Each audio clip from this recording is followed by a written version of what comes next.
मध्य प्रदेश में होने वाले चुनाव को लेकर कांग्रेस, भाजपा सहित अन्य पार्टियों के दावेदार अपनी तैयारी तेज कर बालाघाट जिले की वारासिवनी खैरलांजी विधानसभा सीट से वैसे तो कई दावेदारों के नाम जनचर्चा में बने हुए हैं, जिसमें गोकुल प्रसाद गौतम नाम भी सामने आ रहा है। विधानसभा चुनाव को लेकर हमारे बालाघाट सहयोगी फिरोज डोंगरे ने कांग्रेस नेता गोकुल प्रसाद गौतम से खास बातचीत की है, जिसमें उन्होंने कहा है कि उन्हें पार्टी से टिकट की मांग की है। उन्हें पार्टी से आशीर्वाद मिलता है तो जरूर चुनाव लड़ेंगे और निश्चित ही विजय हासिल करेंगे। नमस्कार। खास मुलाकात में आज हमारे साथ में है कांग्रेस के वरिष्ठ कार्यकर्ता, पूर्व जिला पंचायत सदस्य और वर्तमान में कांग्रेस ब्लॉक अध्यक्ष श्री गोकुल प्रसाद गौतम जी। आज हम इनसे चर्चा करेंगे खास मुलाकात में और जानेंगे क्षेत्र की समस्या क्या है जो भाजपा सरकार के रहते बनी हुई है और क्या विकास कार्य हुए हैं, क्या जनता की समस्या है और क्या उनका निराकरण होता है। अगर इनको ये भी पद की दावेदारी करते हैं विधानसभा क्षेत्र खैरलांजी वारासिवनी से, अगर इनको टिकट मिलती है तो किन मुद्दों को लेकर जनता के सामने जाएंगे, आइए रूबरू करवाते हैं गोकुल प्रसाद गौतम जी को। सर नमस्कार। नमस्कार। आगामी विधानसभा चुनाव, वारासिवनी खैरलांजी विधानसभा चुनाव क्या बदलाव की रणनीति लाएगा? ये चुनाव इस बात की रणनीति लाएगा कि जो आज हमारे क्षेत्र में आवागमन के मार्ग बदहाल हैं, शिक्षा के क्षेत्र में आज हमारा खैरलांजी तहसील मुख्यालय है, वहाँ पर व्यवस्थित ढंग से शिक्षा के संचालन के लिए महाविद्यालय तो खोल दिया गया, लेकिन सही ढंग से स्टाफ नहीं है। जंगल में उसकी बिल्डिंग बना दी गई है। लोग अभिभावकगण अपने बेटी बेटों को वहाँ भेजना नहीं चाहते जी। हमारा मुख्यालय है तहसील वारासिवनी, जहाँ पर आज जो युवाओं को रोजगार चाहिए, युवा रोजगार चाहता है और उसके हिसाब से वो शिक्षा चाहता है। विषय शिक्षा तो वो ले रहे हैं, सब्जेक्ट की शिक्षा ले रहे हैं, लेकिन तकनीकी शिक्षा के हिसाब से वहाँ पर आज आपके ITI होना, गवर्नमेंट की इंजीनियरिंग कॉलेज होना, इस टाइप की शिक्षा के क्षेत्र में काफ़ी कमी है। स्वास्थ्य के क्षेत्र में देखा जाए तो वारासिवनी खैरलांजी विधानसभा में आज हमारे खैरलांजी जो हमारी 84 गाँव में 62 पंचायत आती है हमारी खैरलांजी तहसील में, वहाँ पर एक लेडी डॉक्टर नहीं है, एक स्पेशलिस्ट नहीं है, मात्र एक डॉक्टर के भरोसे वो हॉस्पिटल चल रहा है। तो स्वास्थ्य की सुविधाएं क्षेत्र को उपलब्ध हो तो आवागमन का मामला, स्वास्थ्य का मामला, शिक्षा का मामला, दूसरा कि ये क्षेत्र पूरा कृषि पर आश्रित है, सब कृषि प्रधान क्षेत्र है, सब किसान लोग हैं और उनको लेकर देखा जाए तो किसी को चिंता नहीं है। ये हमने देखा है, अनाप शनाप तरीके से कुछ भी होता है, समय पर खाद पहुँचे, समय पर बीज पहुँचे, समय पर इरिगेशन की सुविधा हो। सिटी का हमारा बन गया, नहरों से पानी आ रहा है जिसका लाभ खैरलांजी के हमारी 40 पंचायतों को मिलना था, लेकिन वो और वारासिवनी की 20 पंचायतों को मिलना था, कटंगी को लाभ मिलना था, लेकिन लाइनिंग नहीं होने के कारण पानी सीपेज हो रहा है, किसानों को खेतों में भर रहा है, खेती दलदल हो रही है, वहाँ ट्रैक्टर नहीं चल पा रहे हैं, जिसकी लाइनिंग होना बहुत आवश्यक था। आज ये बहुत पुरानी योजना हमारी ड्यूटी की सिंचाई के लिए, लेकिन हमारे पोर्शन कटते जा रहा है क्योंकि यहाँ तक पानी पहुँच नहीं पा रहा है। क्योंकि पहले लालबर्रा के क्षेत्र में जहाँ से केनाल आई वहाँ ज़मीन पड़ती थी, आज वो वहाँ उत्पादन धान का लिया जा रहा है, पानी वहाँ लिफ्ट हो रहा है, पानी की कमी होती है, ये खेत सूखे में जा रहा है। जबकि यहाँ अपार संभावना है कि हमारे बालाघाट का जो ब्रिज है वहाँ से लेकर पिपरिया बैनगंगा के बीच में, पिपरिया तक का, भांडी पिपरिया तक का, वहाँ से यदि बीच में बैनगंगा से एक केनाल या लिफ्ट बनाए, इरिगेशन तैयार किया जाए और पानी यदि हमारे मंगेझरी डोंगर गांव पर डाल दिया जाए तो उससे हमारी खैरलांजी वारासिवनी के 60 गांव के किसान सूखी हो जाएंगे और जो पानी बहते रहता है सतत बैनगंगा से, उसका उपयोग यहाँ होगा तो किसान सेकंड क्रॉप भी ले सकता है।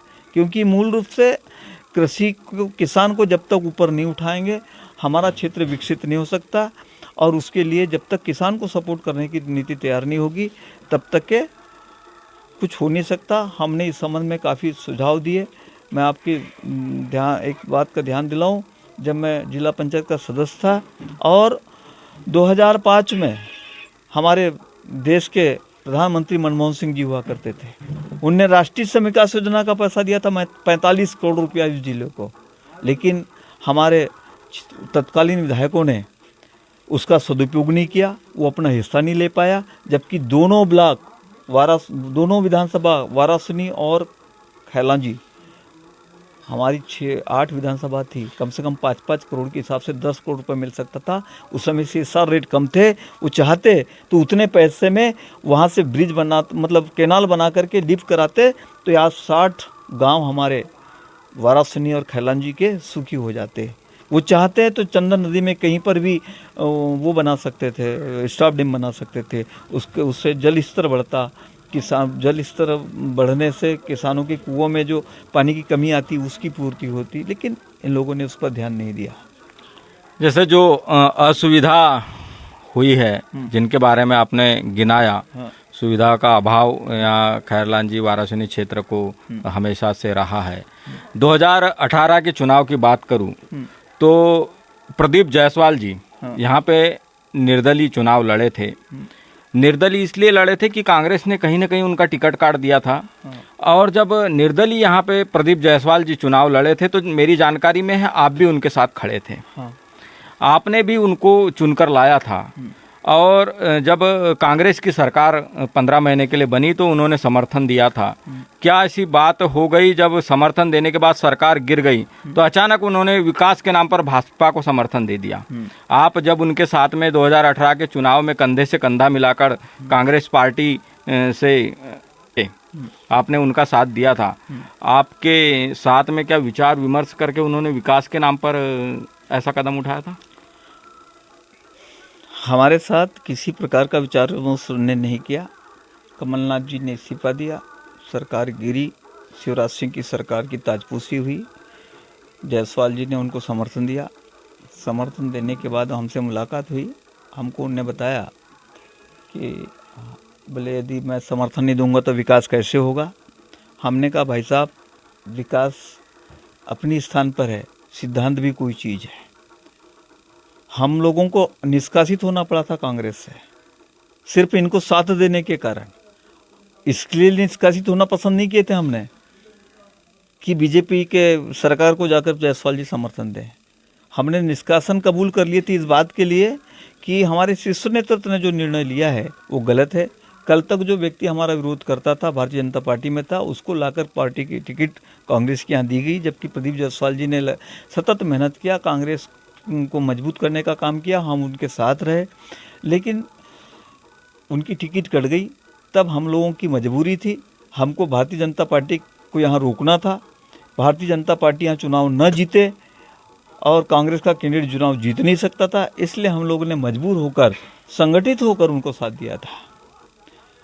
और विकास के नाम पर उन्होंने समर्थन देने की बात की है। विकास तो आप देख रहे हैं कि आज हमारा वाराणसी से बेनी मार्ग, आरमा मार्ग इससे चौड़ा होना चाहिए।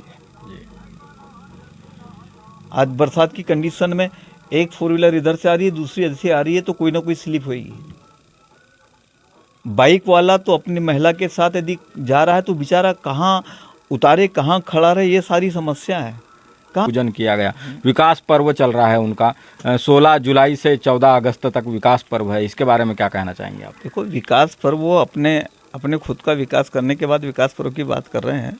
क्षेत्र का विकास हुआ नहीं है, कोई क्षेत्र की जनता जानती है भी। तुमने जो पुलिया सेंक्शन करा है वो पुलिया भी किसका काम चालू हुआ है, कहाँ दिख रहा है?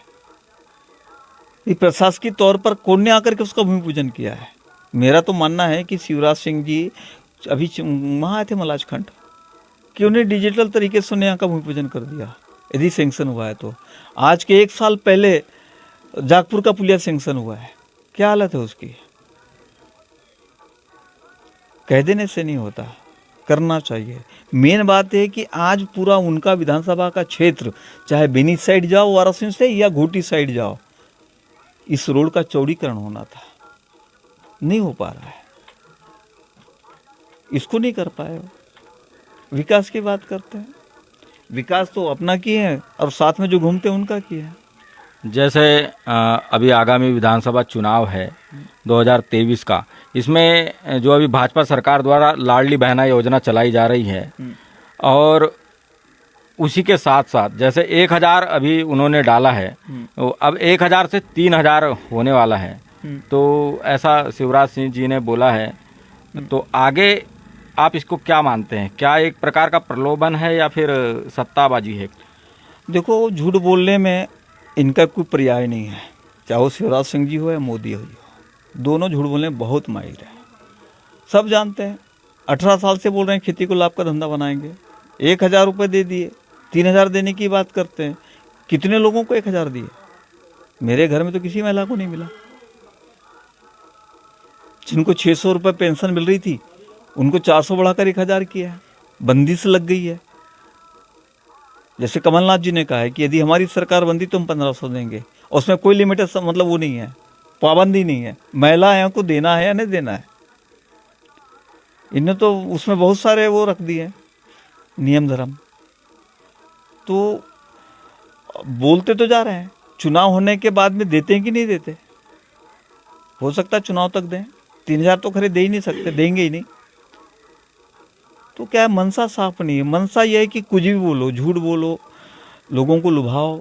जैसे शब्दबाग मोदी जी ने 14 में दिखाए थे, फिर ये 23 में शिवराज सिंह जी यहाँ अपना शब्दबाग सजाकर फिर से सत्ता हथियाने चाहते हैं।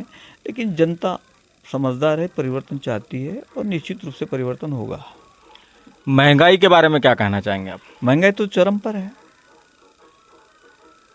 जितना कोसे कांग्रेस की पिछली सरकारों को 2014 के लोकसभा चुनाव में भारतीय जनता पार्टी ने जी, मोदी जी ने स्वयं स्पेशल उस जितना कोसने का काम किया गया, उसी के अनुपात में महंगाई बढ़ी है। भी 400 रुपये का गैस सिलेंडर 1200 पर पहुंच गया। तुम तो कम करने वाले थे। क्रूड ऑयल के रेट घटे।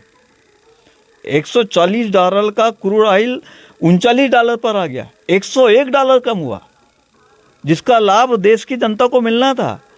पेट्रोल 50 रुपये लीटर मिलना था उस रेट के हिसाब से। तो इनने कहा वो लाभ जनता को नहीं दिलाया, तेल कंपनियों को दिलाया और अपनी तिजोरी भरी। जनता को कहाँ मिला? जबकि उस समय मनमोहन सिंह जी सब्सिडी देते थे, इन्हें सब्सिडी भी हटाया, रॉयल्टी बढ़ाया और उसको जीएसटी में नहीं ला रहे हैं। तो महंगाई चरम पर है। महंगाई से लोग हर एक परेशान है। आगामी विधानसभा चुनाव 2023 के विधानसभा चुनाव में आप दावेदारी कर रहे हैं, आपका नाम सामने आ रहा है, तो किन मुद्दों को लेकर आप जनता के सामने जाएंगे? भी जनता के सामने तो पहला मुद्दा ये है कि प्रदेश में सरकार बदलना है, भारतीय जनता पार्टी से निजात पाना है। तो उसके लिए चाहिए कि हर विधानसभा क्षेत्र में कांग्रेस का विधायक बने, चूंकि अपन कांग्रेस ही है जी। सरकार हमारी कांग्रेस की बनेगी तो कमलनाथ जी के जो 5 वचन है वो पूरे होंगे। हम ग्रामीण के लोग हैं, हम किसान आदमी हैं। आज पूरा प्रशासन निरंकुश हो चुका है, चाहे वो राजस्व हो, चाहे वो पुलिस हो, चाहे वो एजुकेशन हो, चाहे एजुकेशन हो। पूरे 23 विभाग मध्य प्रदेश सरकार के निरंकुश होकर बैठे हैं, कोई सुनवाई नहीं है। ऐसा लगता ही नहीं कि सरकार चल रही है।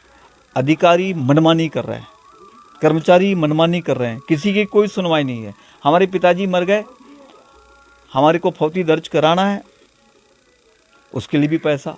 भाई का खेती का बंटवारा कराना है, उसके लिए भी पैसा। अब किसान आदमी यदि वहाँ पर जाके एमएलए बनेगा तो किसान की समस्या को समझेगा, जिसका बहुमत है।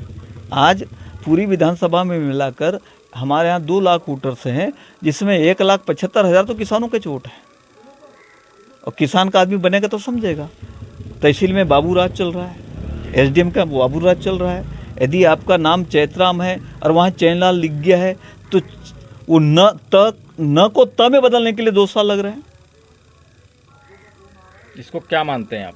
इसका मतलब ही साफ है कि निरंकुश हो गया है और भ्रष्टाचार नेता चल रहा सुनते, भ्रष्टाचार चल रहा है। सारी चीज़ के लिए बाबू पैसा मांगते हैं, तहसीलदार पैसा मांगता है, टीआई पैसा मांगता है और नेता के पास जनता जाती है, ये सुन लेते हैं, एक कान से सुनते दूसरे कान से भगा देते हैं, इसलिए लोगों के काम हो नहीं पा रहा है। आगामी विधानसभा चुनाव की दावेदारी के बारे में बात करें तो 5 मुद्दे तो माननीय कमलनाथ जी के पास में है ही वचन पत्र में। आप अपने स्वयं के मुद्दे किस प्रकार जनता के सामने रखेंगे, जनता के लिए क्या कुछ करना चाहेंगे? भी पहला मुद्दा तो ये कि आज राजस्व विभाग से जो हमारा कृषि किसान परेशान हो रहा है, हमारा व्यक्तिगत रूप से उस पर नज़र रहेगी कि यदि हमको पार्टी ने टिकट दी तभी चुनाव लड़ेंगे, और यदि टिकट दी, जनता ने हमको जिताया, तो सबसे पहले तो चाहे वो किसान हो, चाहे वो मजदूर हो, चाहे हमारे शासकीय सेवक हो, चाहे व्यवसायी हो, सब वर्तमान सरकार में जिन जिन बातों से परेशान है उससे निजात दिलाने का काम अपन करने का प्रयास करेंगे। मेरा आखिरी सवाल है कि अभी जो मुख्यालय से, खैरलांजी तहसील मुख्यालय से कुछ सड़कें जुड़ी हुई हैं, जो फोगल टोला, चुटिया और खुर्सीपार मार्ग, पिंड के पार मार्ग, आपने देखा ही होगा जर्जर हालत में है। भूमि पूजन हुए 6 महीने हो चुके हैं, शायद इससे ज़्यादा भी हो गए हो, लेकिन अभी तक वो सड़कों पर निर्माण कार्य चालू नहीं हुआ है। इसके बारे में क्या कहना चाहेंगे कि किस प्रकार जनता इनको झेल रही है? भैया, खैरलांजी ब्लॉक की बहुत दुर्दशा है। हमारा आरंभा के बाद नदी क्रॉस करो तो अतरी से लेकर खुर्सी पार होते हुए खैरलांजी, हमारा चुटिया होते हुए, सावरी चुटिया होते हुए खुर्सी पार से खैरलांजी, हमारा पिंड के पास से चुटिया, ये वाला भाग तो अभी दलदल बन गया है। हमने गर्मी में शादी की सीजन में बहुत परेशानी सभी जनता ने झेली है। बस विधायक जी का विकास चल रहा है, लेकिन वहाँ काम नहीं हो रहा है। भूमि पूजन कर दिए, जो कम से कम पुरानी जो सड़कें थी चलने लायक थी, इनने उनको खोद के और उसमें मिट्टी मुरूम डाल करके और सत्यानाश कर दिया है, जिसके कारण जनता परेशान है। आवागमन के मामले में तो ये क्षेत्र बहुत पीछे हो गया। ये थे हमारे साथ पूर्व जिला पंचायत अध्यक्ष और वर्तमान में कांग्रेस के ब्लॉक अध्यक्ष हैं गोकुल प्रसाद गौतम जी। धन्यवाद गोकुल प्रसाद गौतम जी, आपका धन्यवाद।